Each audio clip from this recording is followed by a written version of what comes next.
मैं आपको बड़ा इमामबाड़ा की भूल भुलैया से जुड़ा एक भूतिया किस्सा सुनाता हूँ।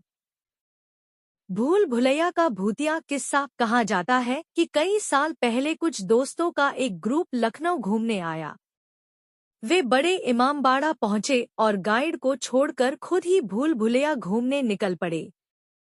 शुरुआत में सब हंसते मजाक करते हुए गलियारों से गुजरे, लेकिन धीरे धीरे सबको एहसास हुआ कि हर रास्ता एक जैसा लग रहा है।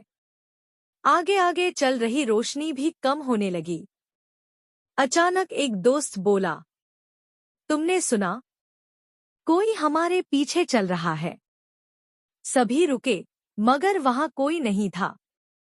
थोड़ी देर बाद फिर कदमों की आहट गूंजी, जैसे कोई और भी उन्हीं गलियारों में घूम रहा हो। कुछ देर बाद एक और दोस्त ने देखा कि गलियारे के अंधेरे कोने में सफेद कपड़ों में एक औरत खड़ी है। उसका चेहरा ढका हुआ था, और जैसे ही सबने मुड़कर देखा, वह औरत धीरे धीरे उनकी तरफ बढ़ने लगी।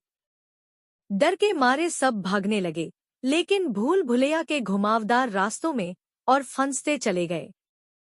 किसी को बाहर निकलने का रास्ता नहीं मिल रहा था। अचानक तेज हवा चली, दीवारों से गूंजती फुसफुसाहट सुनाई दी, यहाँ से कोई नहीं जा सकता। घबराकर वे लोग जमीन पर बैठ गए और मदद के लिए जोर जोर से चिल्लाने लगे। कुछ देर बाद गाइड और सुरक्षाकर्मी टॉर्च लेकर पहुंचे और उन्हें बाहर निकाला। लेकिन हैरानी की बात यह थी कि जब सबने उस औरत का जिक्र किया तो गाइड ने कहा, तुमने जिसे देखा उसे यहाँ कई लोग देख चुके हैं। वह औरत शायद उन मजदूरों की आत्मा है जो इमामबाड़ा बनाते समय यहाँ दफन हो गए थे।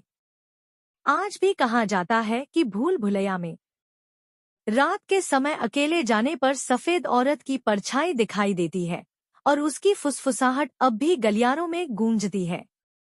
क्या आप चाहेंगे कि मैं अगली बार आपको दिलकुशा कोठी की डरावनी कहानी भी सुनाऊं?